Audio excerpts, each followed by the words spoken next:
এই কাহিনীর সমস্ত চরিত্র এবং ঘটনা সম্পূর্ণ কাল্পনিক। বাস্তবে জীবিত বা মৃত কোনো ব্যক্তি অথবা কোনো ঘটনার সাথে এর মিল থাকলে তা সম্পূর্ণ অনিচ্ছাকৃত এবং কাকতালীয়। ব্যবহৃত অপ্রাকৃত এবং অলৌকিক ঘটনাক্রম পরিবেশনার উপক্রম মাত্র। কুসংস্কারে বিশ্বাস করবেন না, কুসংস্কার ছড়াবেন না।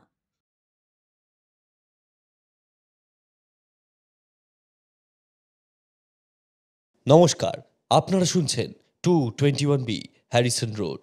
বাংলার ভূত, বাংলার ভয়, উল্টো পাল্টা গল্প নয়। আমি প্রত্যয়, আর আমার সাথে আছে সুমিতেন্দ্র। আজ আপনারা শুনবেন অঙ্কিতা ঘোষের লেখা গ্রাম বাংলার ভূতের গল্প বুলবুল মাঝির বিপর্যয়। অভিনয় সুমিতেন্দ্র আর আমি প্রত্যয়।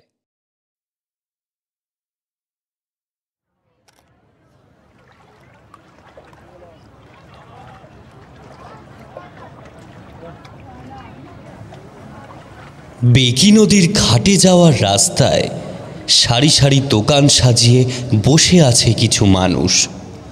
সকলেই বেচতে বসেছে ছেঁড়া ফাটা মাছ ধরার জাল। গগনবাবু দোকানগুলোর সামনে দিয়ে যেতে যেতে সেসবই দেখছিল। নদীর ঘাটে যাওয়ার সময় মাছ ধরার জাল কেন কিনতে হবে, তাও আবার ছেঁড়া জাল? লোকে আবার ভিড় করে সেরকম জাল কিনে নিয়েও যাচ্ছে। ব্যাপারটা কি? বিষয়টা ঠাওর করার জন্যই একটা দোকানের সামনে দাঁড়িয়ে গগনবাবু জিজ্ঞাসা করলেন, আরে ও ভাই, ব্যাপারখানা কি গো?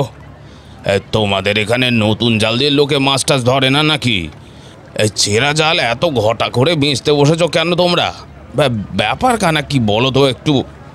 সে কি গো বাবু, তুমি জানো না এ ঘাটে যাত্রী থেকে শুরু করে মাঝিরা রাত বিরেতে এই ছেঁড়া জাল না নিয়ে নদীতে যায় না গো?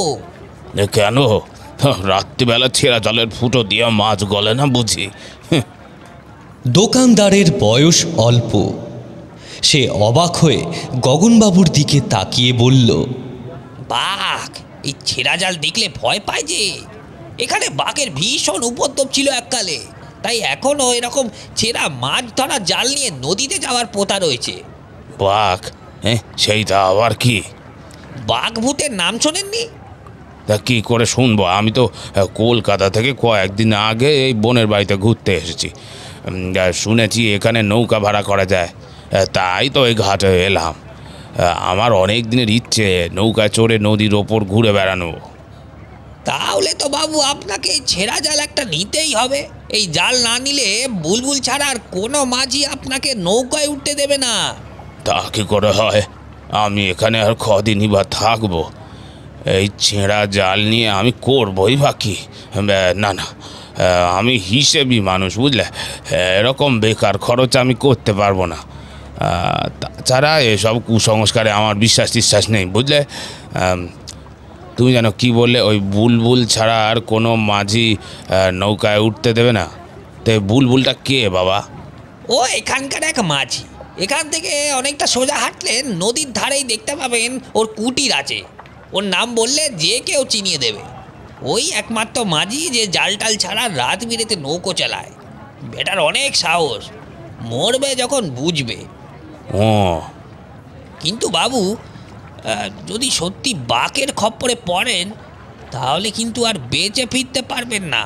তার চেয়ে ভালো আপনি এখান থেকে একটা ছেঁড়া জাল নিয়ে এখানের কোনো নৌকায় উঠে বসে পড়ুন। এমনিতেও ওর বাড়ি পৌঁছতে পৌঁছতে রাত নেমে যাবে, তখন নদীতে ঘুরে বেড়ানো নিরাপদ নয়। এখানে তো দেখছি একটা নৌকায় অনেকজন মিলে উঠে বসেছে, কিন্তু আমার যে একটা গোটা ফাঁকা নৌকো চাই। তাছাড়া আমি একটু রাতের দিকেই নৌকা ভ্রমণ করতে চাইছিলাম। তাহলে তো বুলবুল ছাড়া আপনার গতি নেই বাবু। গগনবাবু আর দেরি না করে দোকানদারের বাতলানো পথ ধরে হেঁটে চললেন। তার গন্তব্য এখন বুলবুলের কুটির। বেশ কিছুক্ষণ হাঁটা পথ পার করে গগনবাবু বুলবুলের কুটিরের সামনে এসে দাঁড়ালেন। কুটিরের অবস্থান নির্জন নদীর ঘাটে। আশেপাশে কোনো বাড়িঘর নেই। কিছু দূরে দেখা যাচ্ছে নোঙরে বাঁধা একটি নৌকো। আকাশ তখন সিঁদুরে রং ধরেছে। হয়তো আর কিছুক্ষণের মধ্যেই বৃষ্টি নামবে। ঝড় বৃষ্টিতে মাঝি কি নৌকো বইতে রাজি হবে? গগনবাবু বুলবুলের কুটিরের বন্ধ দরজায় ধাক্কা দিলেন। ভেতরে কেউ আছো? সঙ্গে সঙ্গে ভিতর থেকে একটি ভাঙা ও কর্কশ কণ্ঠ ভেসে এলো। কে? গগনবাবু বাইরে থেকেই বলে উঠলেন, তুমি বুলবুল মাঝি তো? হ্যাঁ, কিন্তু আপনি কে? আমি তোমার নৌকা ভাড়া করে একটু নদীতে ঘুরতে চাই। ভালো টাকা দেব, যাবে নিয়ে। ঘন্টাখানেকের বেশি সময় নেব না।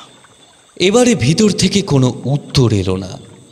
দরজা খুলে হ্যারিকেন হাতে পেরিয়ে এলো বেঁটে খাটো রোগা পাতলা বছর 40-এর একজন লোক। গগনবাবু হাসি মুখে জিজ্ঞাসা করলেন, তুমি বুলবুল? আগে ওই সামনের ঘাটে তোমার কথা সবাই বললে। তুমি নাকি খুব সাহসী, তাই জন্যই তো আমি তোমার কাছে এলুম। তা তুমি বলো, ভূত পিশাচের ভয় কোনো ওই কবজ মাদুলি, না ওই কি একটা মাছ ধরার জাল কিনতে হবে, তাও আবার ছেঁড়া জাল, কোনো মানে হয়? আর এছাড়া ওখানে কেউ একা একজনকে একটা নৌকা ভাড়া দিতে চাইলে না। সবার মধ্যে অত ভিড় নিয়ে কি আর নদীর মাঝে বেশে আনন্দ উপভোগ করা যায়? তাই আমি তোমার কথা শুনে তোমার কাছে এলুম। বা নিয়ে যাবে ভাই, যত টাকা চাইবে তত টাকা দেব। বুলবুল আকাশের দিকে তাকিয়ে দুপাশে মাথা নাড়িয়ে বলল, মনে হচ্ছে ঝড় বৃষ্টি হবে। এই অবস্থায় রাতে নদীতে যাওয়া কি আপনার উচিত হবে বাবু? হই নিয়ে তুমি চিন্তা করো না, আমি সাঁতার জানি। আজকে যে আমার না ঘুরলেই নয়, এই কয়েকদিন পরেই চলে যাব। তাহলে ঠিক আছে। যদি ঝড় বৃষ্টি হয়, সামনে একটা চর আছে, সেখানে নৌকো বেঁধে দেব। ভূতে টুতে ভয় পান না তো আবার? শেষের প্রশ্নটা শুনে গগনবাবু হেসে ফেললেন। শুনলাম তোমাদের কুসংস্কারের কথা, কি যেন বললো, বাঘ না কি একটা ভূত? না না, আমি ওইসবে ভয় পাই না। কুসংস্কার নয় বাবু, বাঘ ভূত সত্যি রয়েছে এখানে। তবে আমি সেই ভূতের কথা বলছি না, যে নির্জন নদীর চরে নৌকা বাঁধার কথা বলছি। সেইখানে আজ সকালে একজনের মৃতদেহ ভেসে উঠেছিল। মাঝি মহল্লা গ্রামবাসীরা মিলে সেই দৃশ্য দেখে চিৎকার শুরু করে দিলে, কিন্তু তারাই আরও লোকজন ডেকে নিয়ে এসে দেখল মরা ততক্ষণে উধাও হয়েছে। এইসব ঘটনায় অনেকেই ভয় পায় কি না, সেই জন্যই আপনার থেকে জেনে নিলাম। না না, আমার ওসবের ভয় নেই।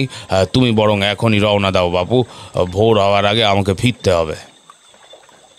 বেশ, ওই যে দূরে আমার নৌকা, ওইখানে গিয়ে আপনি দাঁড়ান, আমি কুটিরের দাঁড়েতে আসছি ক্ষণ। গগনবাবু এগিয়ে গেলেন নদীর ঘাটের দিকে। এখানে ঘুরতে আসা অনেকেই সকাল থেকে সন্ধে অবধি নৌকা ভ্রমণে বের হয়, কিন্তু সাধারণত জেলেরা ছাড়া এত রাতে খুব একটা কেউ নদীতে যেতে চায় না। ঘাটের এই দিকটায় তেমন নৌকা চলাচল লক্ষ্য করাও যাচ্ছে না। আকাশে মেঘের রং গাঢ় লাল হয়ে উঠেছে। ভগবান জানে মাঝ নদীতে গিয়ে বৃষ্টি শুরু না হয় আবার। তবুও আজকের এই নৌকা ভ্রমণে গগনবাবুকে যে করে হোক করতেই হতো। হঠাৎ কোথা থেকে সনসন করে ঠান্ডা ভেজা হাওয়া তার শরীর ছুঁয়ে গেল। সম্ভবত বৃষ্টি নামতে আর দেরি নেই। এই মাঝিটা এত দেরি করছে কেন? তখনই দেখা গেল বুলবুল মাঝি কাঁধে একটা ঝোলা নিয়ে আর হাতে একটা লণ্ঠন নিয়ে নৌকোর দিকে এগিয়ে আসছে। লোকটা হয়তো খোঁড়া, তাই সামান্য খুঁড়িয়ে খুঁড়িয়ে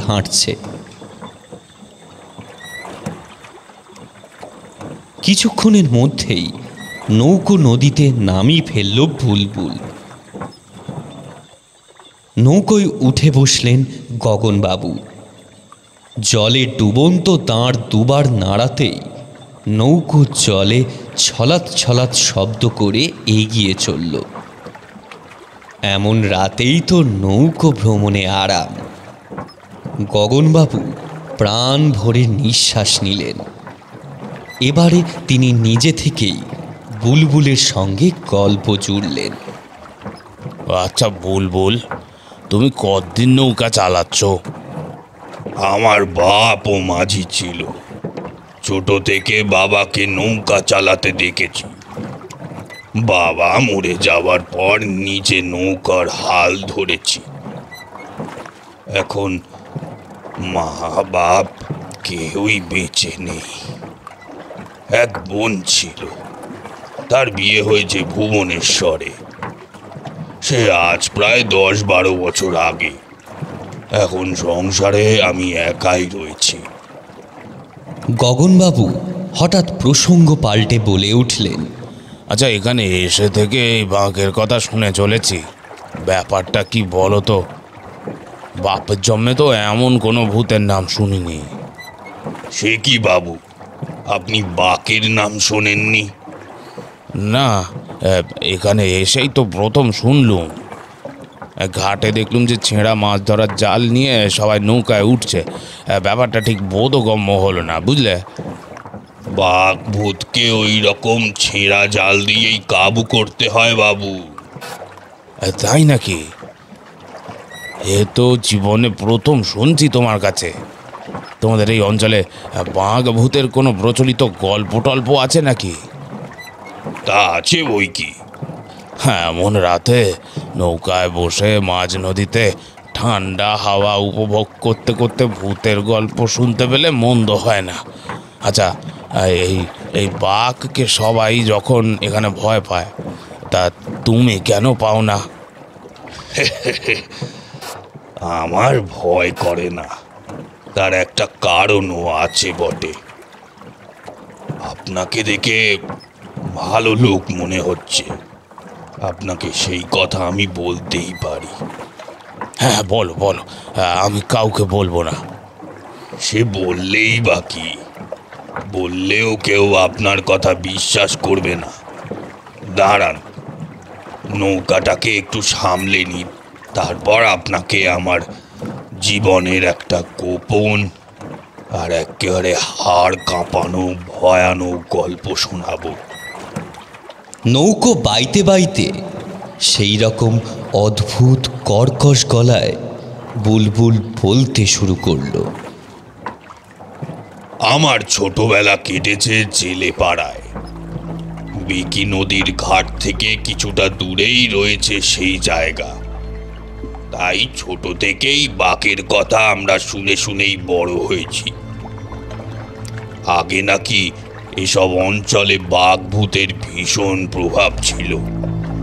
সেই সময় বীভৎস ভয়ানক ওই ভূতের খপ্পরে পড়লে কেউ আর বেঁচে ফিরতে পারত না, কোনো দিনও না। এই ভূত সাধারণত কোনো না কোনো এই পুকুর, নদী, নালা, মানে জলের কাছে পিঠেই ঘাপটি মেরে পড়ে থাকে। অন্ধকার রাতে কেউ সেই জায়গায় আশেপাশে এলেই বাঘ তাকে জানে মেরে দেয়। শোনা যায় এই বাঘ মানুষকে জ্যান্ত চিবিয়ে খেয়ে নেয়। আর বাঘের হাত থেকে বাঁচতে হলে একমাত্র ওই ছেঁড়া জাল ছাড়া কোনো পথ নেই। ছেঁড়া মাছ ধরার জাল। বাঘ এরকম জালকে নাকি প্রচণ্ড ভয় পায়। একবার যদি বাঘের মুখে এই জাল ফেলে দেওয়া যায়, তাহলে বাঘের হাত থেকে বেঁচে বেরোনোর একটা উপায় হতে পারে। কিন্তু পালাতে গেলে যদি বাঘও তাকে ধাওয়া করে? বললাম না বাবু, বাঘ জলাশয়ের কাছে থাকে। জল ছেড়ে বাঘ কোথাও যেতে পারে না। তবে বাঘের হাত থেকে বাঁচার আরো একটা উপায়ও আছে। আমি হয়তো প্রথম সেই উপায় বের করতে পেরেছিলাম। কি বলছো গো? ঠিকই বলছি বাবু। আপনি একটু আগেই প্রশ্ন করছিলেন যে আমি কেন বাঘকে ভয় পাই না। আসলে ওর পেছনে একটা বিরাট ঘটনা আছে। আজ থেকে বছর খানেক আগের কথা। তখন আমিও অন্যদের মতো ছেঁড়া মাছ ধরার জাল নিয়ে রাতের বেলা নৌকা চালাতাম। নদীতে জাল ফেলে মাছ ধরে সেটা বাজারে বেচেই আমার পেট চলতো। প্রত্যেক দিন ভোর রাতেই আমি এই নৌকো নিয়ে যেতাম নদীর বুকে মাছ ধরতে। তা একদিন মাঝ নদীতে পৌঁছে হঠাৎ বীভৎস ঝড়ের মধ্যে পড়লাম। নদীর জল উথাল পাথাল করতে শুরু করলো। কিছুতেই দাঁড় বইতে পারি না। সে কি তুমুল ঝড়! কোনো রকমে একটা চরে পৌঁছে আমি নৌকো বাঁধলাম। সঙ্গে সঙ্গে ঝমঝম করে শুরু হলো বৃষ্টি। ফাঁকা নদীর চরে নৌকার খোলের ভেতরে বসে ঠান্ডায় তখন ঠক ঠক করে কাঁপছি। মাঝে মাঝেই বিদ্যুতের ঝলকানি, বাজ পড়ার কান ফাটানি আওয়াজে আমার বুকের ভেতরটা কেঁপে কেঁপে উঠছিল। এমন সময় আমার কানে এলো একটা অদ্ভুত শব্দ। পুরো মানুষের নিঃশ্বাসের কষ্ট হলে তারা যেমন ভাবে কমিয়ে ওঠে, এই শব্দ অনেকটা সেরকম। তখনও বাঘের কথা আমার মাথায় আসেনি। আসবে কি করে? তখন এমনিতেই এই বিপদে হাবুডুবু খাচ্ছি। বৃষ্টির জলের ঝাপটায় সামনে স্পষ্ট কিছু দেখতে পাচ্ছিলাম না। হঠাৎ এবার নদীর জলে একটা শব্দ শুনতে পেলাম। সেই দিকে তাকিয়ে দেখলাম জলের মধ্যে থেকে কেউ যেন আস্তে আস্তে চড়ে উঠে আসছে।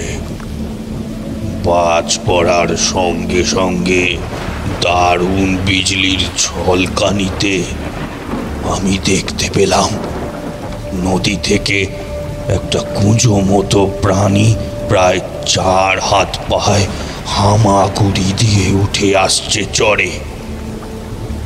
প্রাণীটির মাথায় কোনো চুল নেই, হাত পা সরু লিকলিকে লম্বা, সারা শরীরটা কেমন পিচ্ছিল। চোখের জায়গায় বড় বড় দুটো গর্ত, ঠোঁটটা মাছের মতো গোল গোল আর ছোট। প্রাণীটির সর্বাঙ্গ দিয়ে ঝরে পড়ছে আঠালো এক ধরনের তরল। সেই অদ্ভুত গোঙানির সঙ্গে সঙ্গে ওটা আমার দিকেই এগিয়ে আসছিল। প্রথমে স্বাভাবিক উচ্চতার মনে হলেও ধীরে ধীরে তার উচ্চতা 10-12 ফুট ছাড়িয়ে গেল। এইবারে আমি বুঝতে পারলাম চোখের সামনে যে প্রাণীকে প্রথম দেখছি এই হলো সেই বাঘ। ততক্ষণে আমি নড়াচড়া করার শক্তি হারিয়েছি। ওই যে জিরাফের মতো লম্বা গলা আমার নৌকার খালের মধ্যে নামিয়ে বাঘ নিজের মুখটা নিয়ে এলো আমার মুখের সামনে। তারপরেই নিমেষের মধ্যে সে এক ধাক্কা মেরে আমায় ফেলে দিল। সরীসৃপের মতো সেই প্রাণী নৌকার পাটাতনে পেয়ে এঁকে বেঁকে আমার পায়ের কাছে এসে থামলো।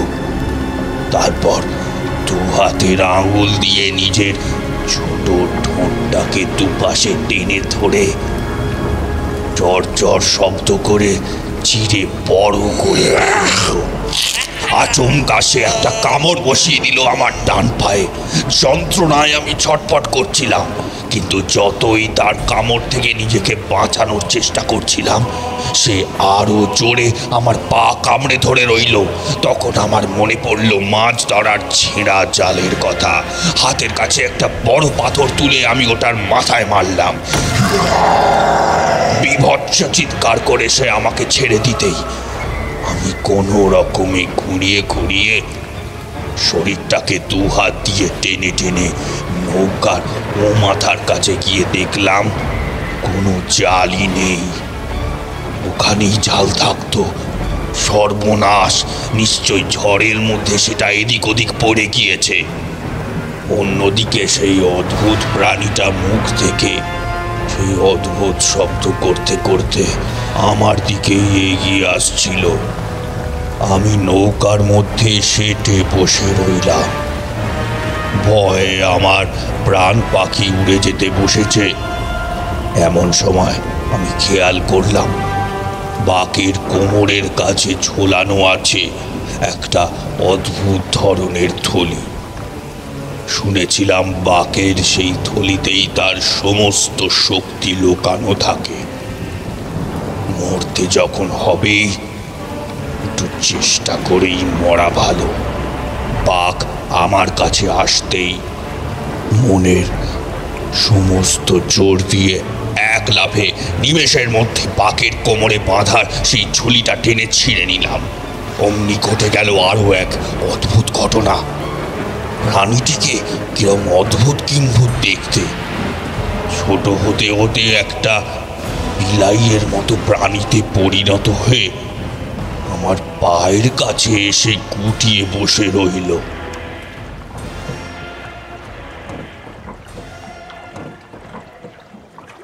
ততক্ষণে ঝড় বৃষ্টির পরিমাণ অনেক কমে এসেছে। আমি আর দেরি না করে নৌকায় উঠে বসে নৌকা চালাতে শুরু করলাম। মাঝ নদীতে আসতেই ওই জন্তুটা সুরসুর করে নৌকার পাটাতন বেয়ে টুপ করে লাফিয়ে পড়ল নদীর জলে। আমিও কোনো রকমে কুটিরে ফিরলাম। সেই দিন থেকে আর কোনোদিন আমি সেই থলিটা হাত ছাড়া করিনি। আমি জানি বাঘ নিজের থলি ছাড়া কোনোভাবেই আর কারোর ক্ষতি করতে পারবে না, কিন্তু এসব কথা আমি কোনোদিনও কাউকে বলিনি। এবারে বলুন তো, বাঘের থলি যার কাছে আছে সে কি আর কিছুতে ভয় পেতে পারে? তাই রাত বিরেতে নৌকায় নদীতে যেতে হলে বাকিদের মতো আমার আর ভয় করে না। আমি ছেঁড়া জালও নিয়ে বেরোই না, শুধু সঙ্গে এই বাঘের থলিটাই সঙ্গে করে নিয়ে বেরোই। এই বলে বুলবুল নিজের পাশে রাখা একটি ঝুলি এগিয়ে দিল গগনবাবুর দিকে। গগনবাবু হাত বাড়িয়ে ঝুলিটা নিয়ে অবাক হয়ে প্রশ্ন করল, এই সেই থলি? হ্যাঁ বাবু। কিন্তু এই থলিটা মানে এই ঝুলিটা তো ভারী সাধারণ মনে হচ্ছে গো। তা আপনার বিশ্বাস হচ্ছে নি? দেখুন ভালো করে, চাইলেও ঝুলিটা আপনি খুলতে পারবেন না। আর এ দেখুন আমার পায়ে এখনো তার দাঁতের দাগ আছে। এই বলে বুলবুল খাটো করে পড়া ধুতিটা সামান্য তুলে গগনবাবুকে দেখালো। সত্যি ওর ডান হাঁটুর নিচ থেকে পায়ের অবস্থা ভীষণ খারাপ। কেউ যেন তার পাটাকে খুবলে খুবলে খেয়েছে। জায়গাটা এবড়ো খেবড়ো ভাবে শুকিয়ে গিয়ে আরও বীভৎস দেখাচ্ছে।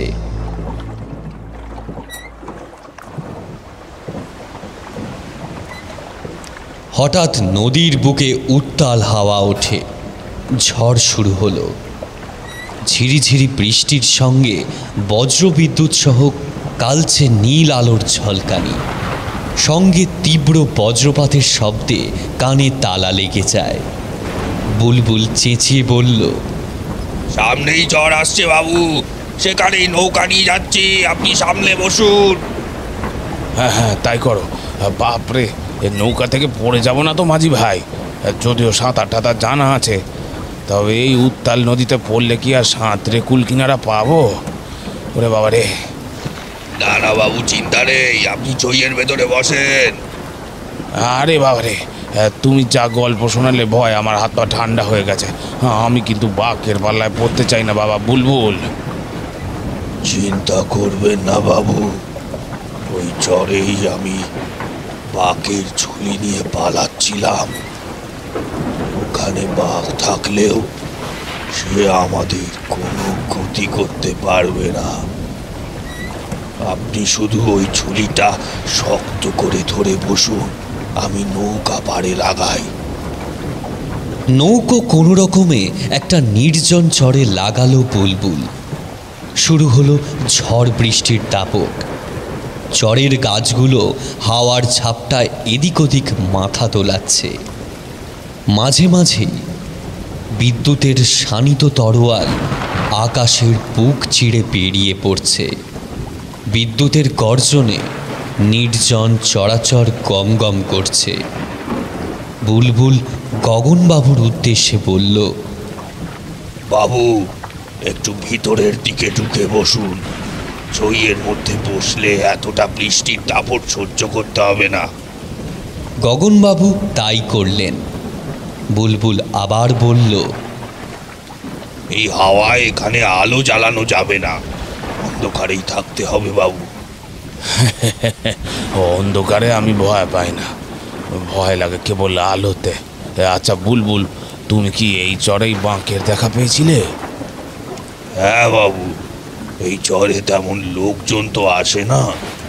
দূরে দু একখানা বাড়িঘর আছে ঠিকই, কিন্তু খুব বেশি লোকজন নেই। এমন নির্জন জায়গায় জলের কাছেই তো বাঘ বাস করে। এই জায়গার ওই জন্যই তো নাম খারাপ। দিনের বেলাতেও এই চরে কেউ নৌকা ঠেকাতে আসে না, এটা পরিত্যক্ত গোছেরই বলতে পারে। তার উপর আজ সকালেই ঘাটে ভেসে ওঠা মরাটা উধাও হয়ে যাওয়ার পর এখানে আরই কেউ আসবে না। গগনবাবু বুলবুলের দেওয়া ঝুলিটা হাতে নিয়ে এক দৃষ্টে সেটার দিকে তাকিয়ে প্রশ্ন করল, তুমি ঠিকই বলেছিলে, বাঁকের শক্তি বাঁক এই থলির মধ্যেই লুকিয়ে রাখে। কিন্তু বাঁকের ব্যাপারে তুমি একটা কথা হয়তো জানো না বুলবুল। বাঁকের ঝুলি তুমি নিজের কাছে নিয়ে রাখতে পারো, কিন্তু একটা সময় পর বাঁক তার ঝুলিটা উদ্ধার করার চেষ্টা করবেই করবে। কিন্তু তখন চালাকি করে তার হাত থেকে এই ঝুলি রক্ষা করতে না পারলে তোমার কিন্তু অবলীলা সাঙ্গ হবে। হ্যাঁ, তাই নাকি? তো আমি এই দাঁড়ান দাঁড়ান, আপনি নিজে একটু আগেই বললেন না যে আপনি বাঘের ব্যাপারে কিছুই জানেন না? আপনি নাকি ওর নাম কোনোদিনই শোনেননি? তাহলে গগনবাবুর মুখে চোখে একটা রহস্যজনক ঝিলিক খেলে গেল।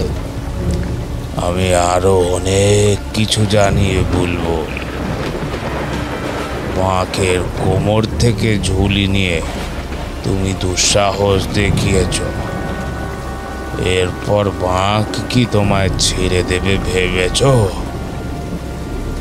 এর গল্প তো তুমি অনেক শুনেছ, এবারে আমি তোমায় বাঁকের আসল গল্পটা বলি শোনো। বাঁক থাকে নির্জন জলাশয় বা তার নিকটবর্তী স্থানে। বাঁকের জায়গায় কোনো অযাচিত লোকের আগমন ঘটলে বাঁক তাকে জ্যান্ত চিবিয়ে খেয়ে নেয়। তুমিও সেদিন সেটাই করেছিলে, তাই বাঁক তোমায় মারতে এসেছিল। বাঁকের ঝুলি চুরি করে তুমি বেঁচে গেছো। কিন্তু তুমি কি জানো, বাঘ যখন এই ঝুলি ফেরত পেয়ে যাবে তখন সে সেই চোরের কি অবস্থা করবে? তাকে জ্যান্ত চিবিয়ে খাবে বা শেষের কথাগুলো বলার সময় গগনবাবুর গলাটা কেমন পাল্টে যেতে লাগলো। তার ঠোঁটের কোণে দেখা দিয়েছে স্বর্গীর ফলার মতো চকচকে একটা পৈশাচিক হাসি। বুলবুল এক অজানা ভয় ততক্ষণে সিঁটিয়ে গেছে। কাঁপা কাঁপা স্বরে প্রশ্ন করল, আপনি আপনি কে বাবু?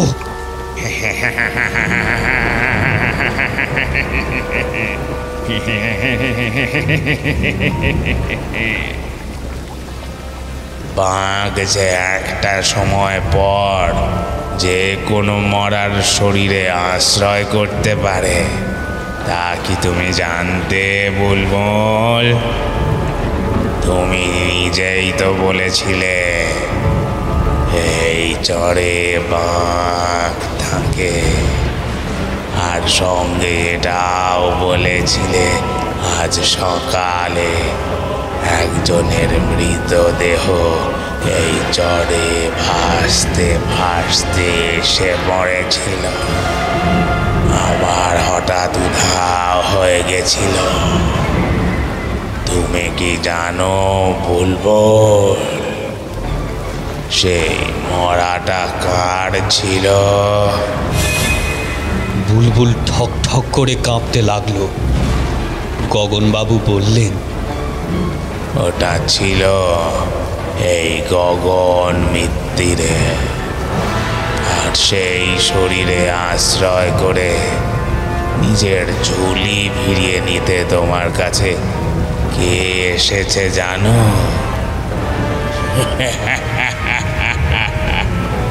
বাহ!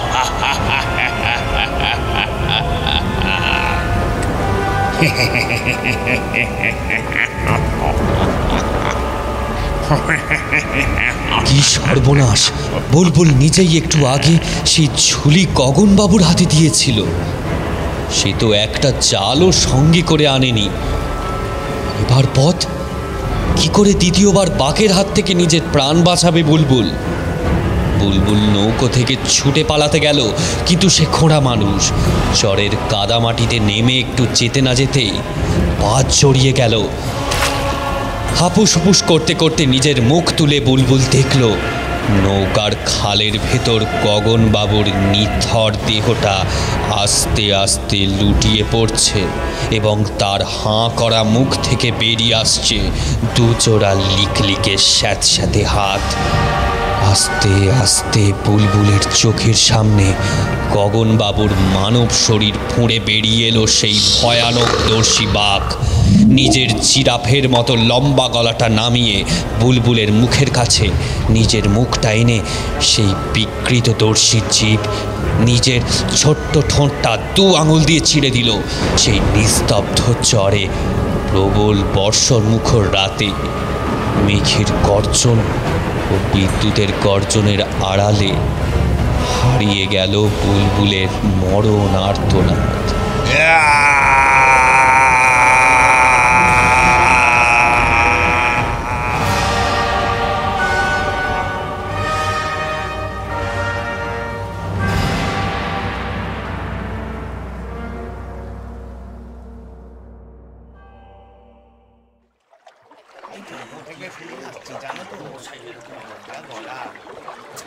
কি রে, সেই গগন বাবু না?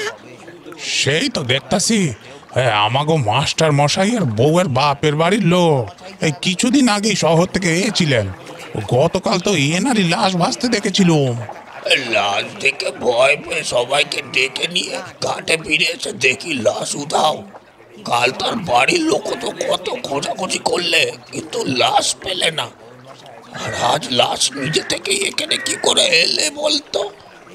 সেইটাই তো ভাবতেছি, এই নৌকাখানা আমাদের বুলবুলের না রে? চল তো দেখি, মনে হচ্ছে ভিতরে কিছু রয়েছে।